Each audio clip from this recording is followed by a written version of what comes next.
L'arquilleur des cités volantes, chapitre 23. Bien chez soi.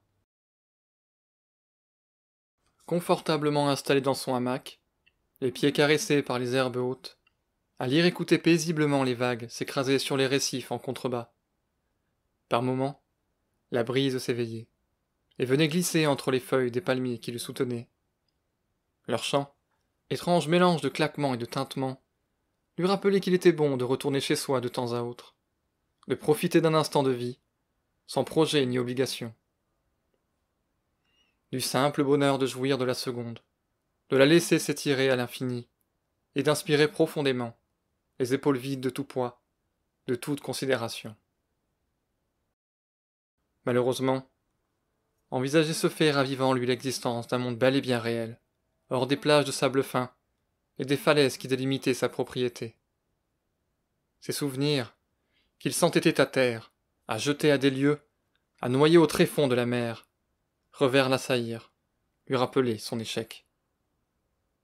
Malgré ses efforts, sa vivacité d'esprit et ses diverses connaissances, Alyre n'avait pas su trouver la solution à l'énigme, contrairement à d'autres.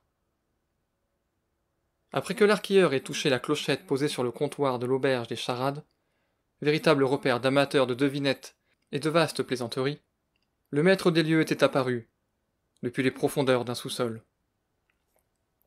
Pour n'avoir côtoyé un certain nombre, Alyre avait reconnu en cet homme le regard lointain et curieux d'un magicien. Cela expliquait en partie l'extravagance qui régnait entre ces murs. Toutefois, il ne s'était pas trop attardé sur la question, préférant demander, plein de doute et de scepticisme, si M. Garjean se trouvait ici. « Désolé pour vous, mon brave, » avait répondu l'aubergiste. « L'un de vos amis est déjà venu le chercher, voilà 2 jours. » Véritable âme en peine. Alyre avait baissé les bras, s'était détourné de son interlocuteur, puis avait commencé à partir, glissant entre les tables. « Pourriez-vous prévenir vos camarades, s'il vous plaît ? Je ne me lasse pas des visiteurs, mais vous êtes déjà le 10e depuis ce matin à venir me quérir pour cela. » Sans un mot de plus, le premier homme à avoir foulé le sol d'une cité volante avait quitté Montcalor. Il avait décidé d'oublier toute cette affaire, et peut-être le reste. Après tout, grâce aux richesses accumulées lors de ses fouilles, acquises par de juteux contrats et son art du négoce, Alyre possédait une île pour lui seul, et Voliette bien sûr, qui est ménagée dans les eaux alentours. Son bout de terre et de sable lui fournissait plus que nécessaires en fruits et poissons. Quelques légumes survivaient bien à ses longues absences. Si une denrée ou un petit plaisir venait à lui manquer, il rejoignait les côtes en quelques battements d'ailes.